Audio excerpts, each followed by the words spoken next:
आज इस सदन की शोभा बढ़ाने वाले, सदन में जीवंतता लाने वाले और सदन के माध्यम से जनसेवा में रत ऐसे चार हमारे साथी, उनका कार्यकाल पूर्ण होने के कारण नए कार्य की ओर कदम रख रहे हैं। श्रीमान गुलाम नबी आजाद जी, श्रीमान शमशेर सिंह जी, मीर मोहम्मद फैयाज जी, नाजिर अहमद जी,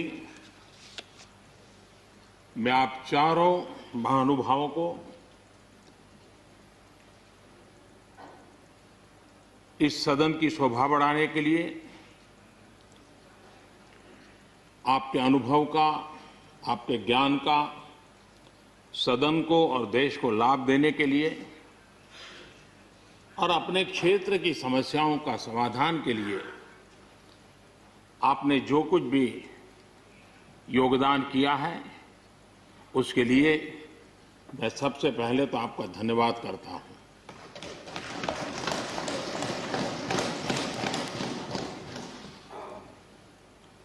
मीर मोहम्मद जी और नाजिर अहमद जी, ये दोनों ऐसे साथी,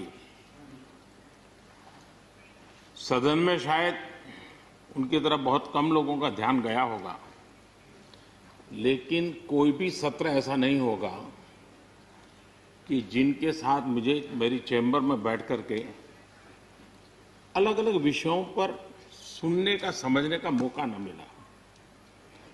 इवन कश्मीर की भी बारीकियां जब उनके साथ बैठता था, कभी कभी तो वो परिवार के साथ भी आते थे, इतने अनेक पहलू मेरे सामने रखते थे, वो मेरे लिए भी बड़ा एनलाइटनिंग रहता था। तो मैं हमारे इन दोनों साथियों का, जो मेरे साथ व्यक्तिगत रूप से नाता रहा और जो जानकारियां मुझे वो मिलती थी, मैं उसके लिए उनका हृदय से आभार भी व्यक्त करता हूं। और मुझे विश्वास है कि उनका कमिटमेंट और उनकी क्षमता, ये दोनों देश के लिए और विशेष करके जम्मू कश्मीर के लिए काम आएगी। देश की एकता, देश के सुख शांति वैभव को बढ़ाने में काम आएगी, जब मुझे पूरा विश्वास है। हमारे एक साथी शमशेर सिंह जी, अब तो याद भी नहीं रहा कितने सालों से मैं उनके साथ काम करता रहा हूं, क्योंकि मैं संगठन की दुनिया में का इंसान रहा, इसी क्षेत्र में मैं काम करता था। कई वर्षों तक जम्मू कश्मीर में भी काम करने का मौका मिला। तो मेरे साथी कार्यकर्ता के रूप में कभी एक स्कूटर पर ट्रैवल करने का मौका मिलता था। बहुत छोटी आयु में जो इमरजेंसी में जेल में गए, उसमें शमशेर सिंह जी थे। और इस सदन में शमशेर सिंह जी की उपस्थिति 96% है। ये अपने आप में, यानी जो दायित्व जनता ने उनको दिया, उसको बिल्कुल 100% निभाने का प्रयास। मृदुभाषी हैं, सरल हैं, और मुझे विश्वास है कि जम्मू कश्मीर से रिटायर होने वाले चारे आदरणीय सदस्यों के लिए उनके जीवन का यह कार्यकाल सबसे उत्तम कार्यकाल है, क्योंकि इतिहास ने एक नई करवट बदली है और जिसके वो साक्षी बने हैं, सहयात्री बने हैं। ये उनके जीवन की बहुत बड़ी घटना है। श्रीमान गुलाम नबी जी, मुझे चिंता इस बात की है कि गुलाम नबी जी के बाद इस पद को जो संभालेंगे, उनको गुलाम नबी जी से मैच करने में बहुत दिक्कत पड़ेगी।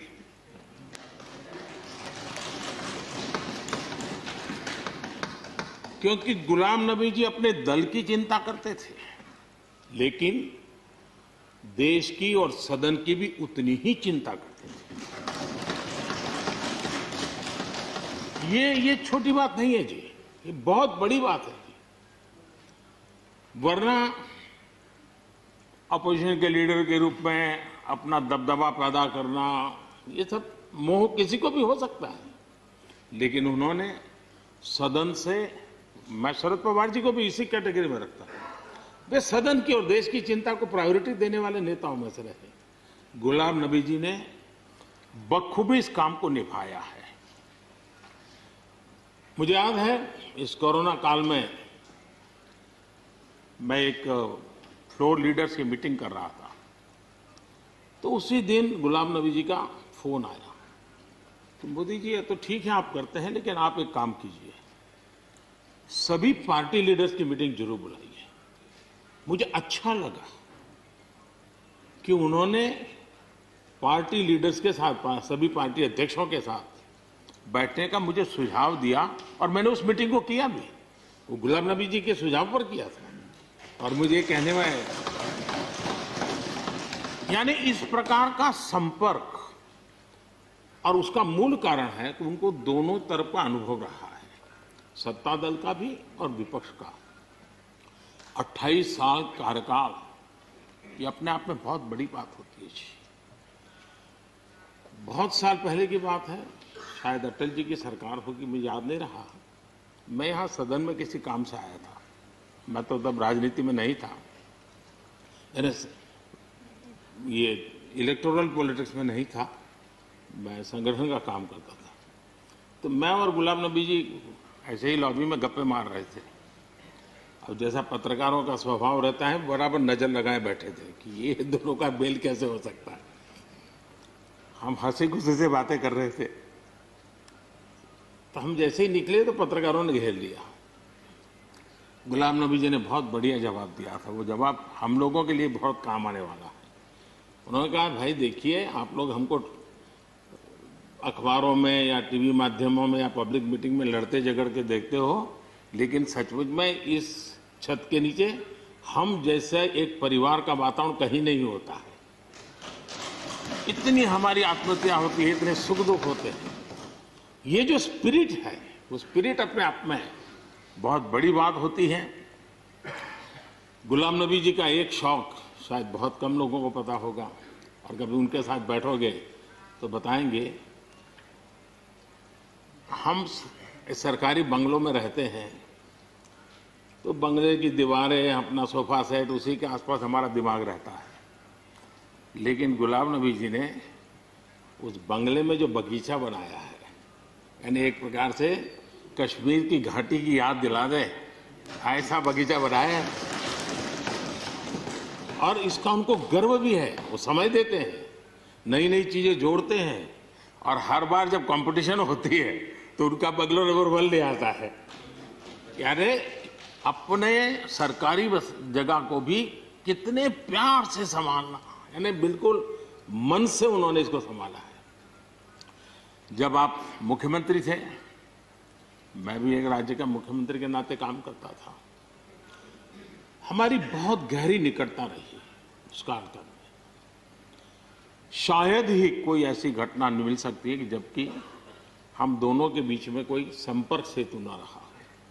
एक बार गुजरात के यात्री, क्योंकि जम्मू कश्मीर में जाने वाले टूरिस्ट में गुजरात बहुत बड़ा नंबर रहता है, और टेररिस्टों ने पर हमला कर दिया, करीब 8 लोग शायद मारे गए। सबसे पहले गुलाम नबी जी का मुझे फोन आया।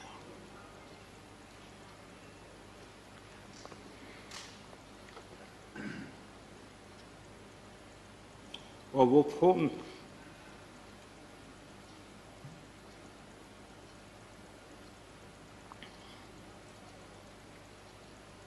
सिर्फ सूचना देने का नहीं था,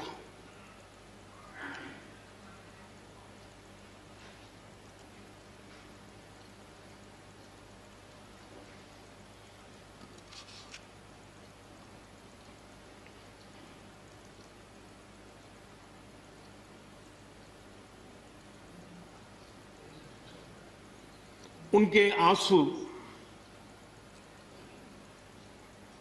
रुक नहीं रहे थे। फोन पे उस समय प्रणब मुखर्जी साहब डिफेंस मिनिस्टर थे। मैंने उनको फोन किया, मैंने कहा साहब अगर फोर्स का हवाई जहाज मिल जाए डेड बॉडी को लाने के लिए। रात देर हो गई थी।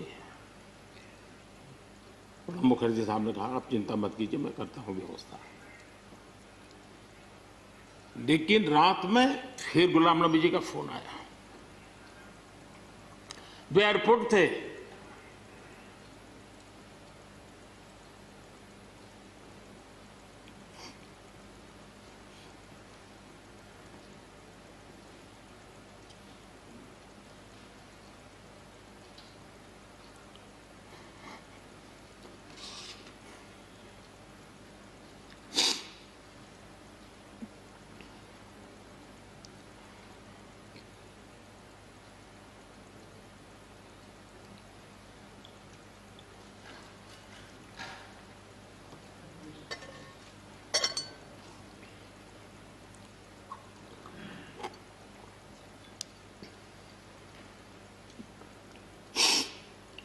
सॉरी,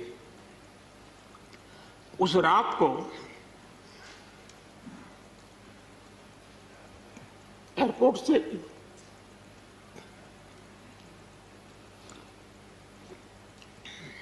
उन्होंने मुझे फोन किया और जैसे अपने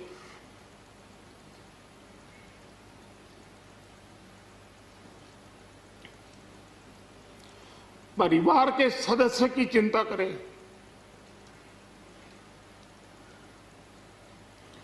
वैसी चिंता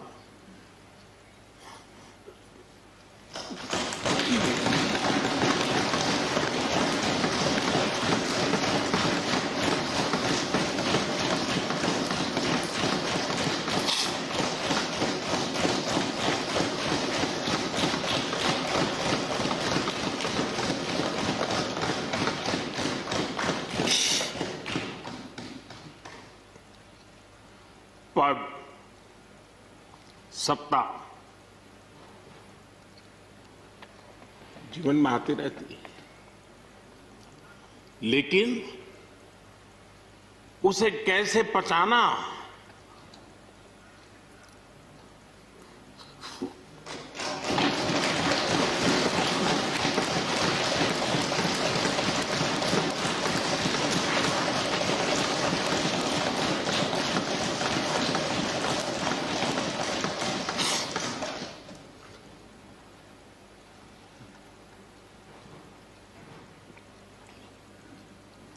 मेरे लिए बड़ा भावुक पल था।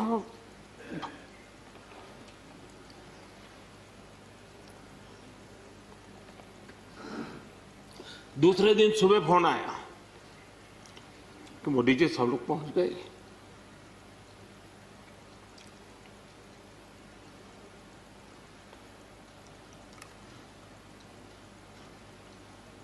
इसलिए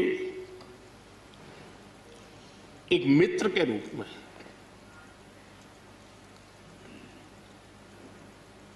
गुलाम नबी जी को घटना और अनुभव के आधार पर मैं आदर करता हूं।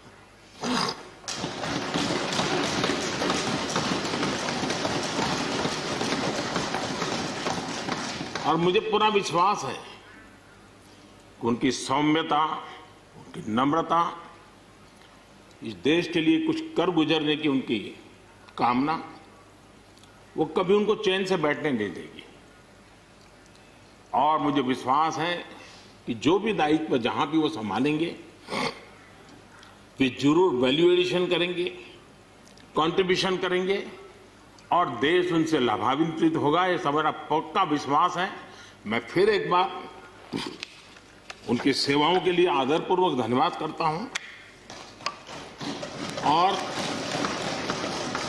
व्यक्तिगत रूप से भी मेरा उनसे आग्रह रहेगा कि मन से मत मानो कि अब आप इस सदन में नहीं हो।